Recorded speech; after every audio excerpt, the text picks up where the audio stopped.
जय गायत्री माता, जय गुरुदेव।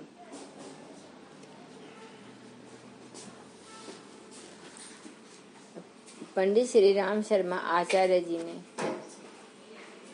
हजारों की तादाद में पुस्तकें लिखी हैं। आचार्य पंडित श्री राम शर्मा जी को ही गुरुदेव जी के नाम से जाना जाता है।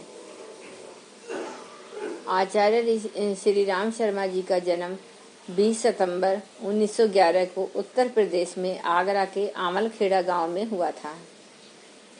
इनके पिता का नाम रूप किशोर शर्मा जी था तथा गुरुदेव जी की मां का नाम दानकुंवारी देवी था तथा इनकी पत्नी का नाम भगवती देवी शर्मा था।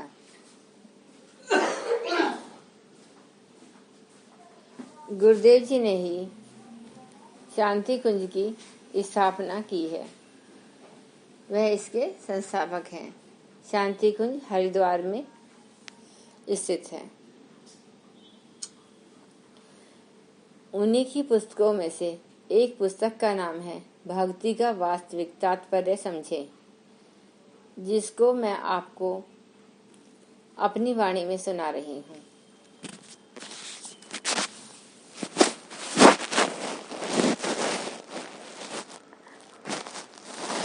कल्प साधना सत्र। भक्ति का वास्तविक तात्पर्य समझे। गायत्री मंत्र हमारे साथ साथ।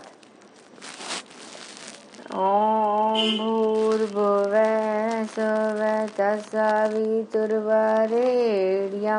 भर्गो देवस्य धीमहि धियो यो न प्रचोदयात्।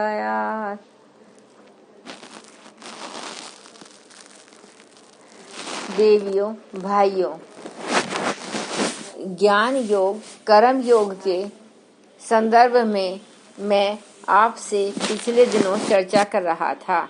आपको दूरदर्शी तथा विवेकवान होना चाहिए। आपको अपने कर्तव्य के प्रति सजग होना चाहिए, जैसे कि महापुरुष अपने कर्तव्यों के प्रति सजग रहते हैं। ज्ञान योग और कर्म योग के बाद एक मुख्य योग रह जाता है, जिसका नाम भक्ति योग है। हम उस योग की बात कर रहे हैं जो आदमी को भगवान से जोड़ देता है। आत्मज्ञान इंसान को भगवान से जोड़ देता है। आज हम इसी भक्ति योग के बारे में ही आपसे चर्चा करना चाहते हैं। आज भक्ति के संदर्भ में लोगों के विचार विकृत हो चुके हैं। आज भाव संवेदना को, रोने को लोगों ने भक्ति भाव समझ रखा है। देवी के सामने नाक रगड़ना, उनके सामने रोना यह भक्ति नहीं कहलाती है। उल्टा बैठ जाना, सीधा बैठ जाना, आंसू बहाना यह भक्ति नहीं है। यह भावुकता है, भक्ति नहीं। जहाँ तक आध्यात्मिक प्रगति एवं भक्ति के स्वरूप का संबंध है, यह सही नहीं है। भक्ति किसे कहते हैं, इसका सीधा साधा मतलब है प्यार मोहब्बत। जिसके अंदर यह होता है वह भावना से लबालब भरा होता है। प्यार से बड़ी कोई चीज नहीं है। इसी की तलाश में जीवात्मा रहता है। आनंद प्राप्त करने के लिए मनुष्य इंद्रियों का भोग करता है, सिनेमा देखता है, काम वासना के फेर में रहता है। परंतु अगर आप 3 घंटे से ज्यादा सिनेमा देखेंगे तो आंखें खराब होने लगेंगी। इसी तरह काम वासना का भी आनंद थोड़े समय, चंद मिनटों का होता है, परंतु जीवात्मा को जो स्थिर एवं चिरस्थायी आनंद परमात्मा को प्राप्त करने में मिलता है, उसे भक्ति कहते हैं। आपने अगर उसको अनुभव करके देखा होता तो मजा आ जाता। आपको अपने आप से, अपनों से प्यार होता है। अपनी मोटर से, साइकिल से प्यार होता है। आप इसी तरह हर व्यक्ति को अपना मानिए।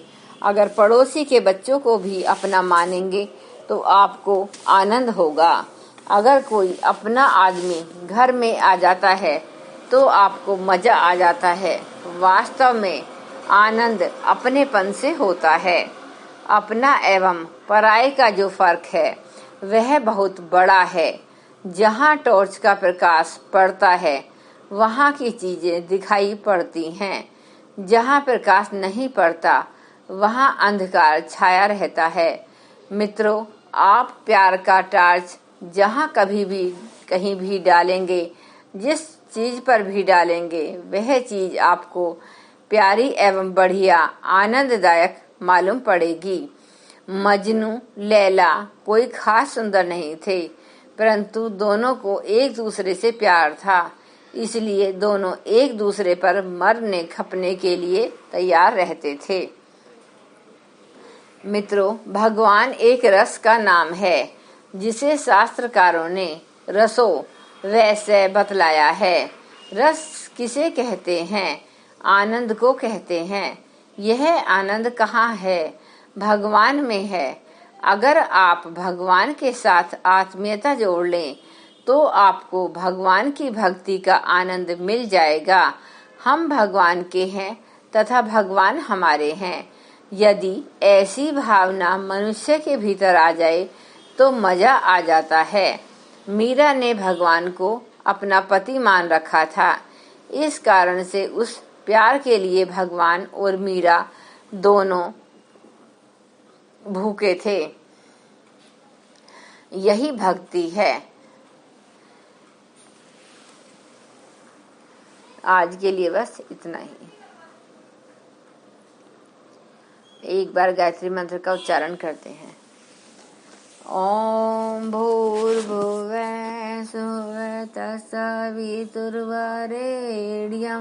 भर्गो देवस्य धीमहि धियो यो नः प्रचोदयात्। जय गायत्री माता, जय गुरु।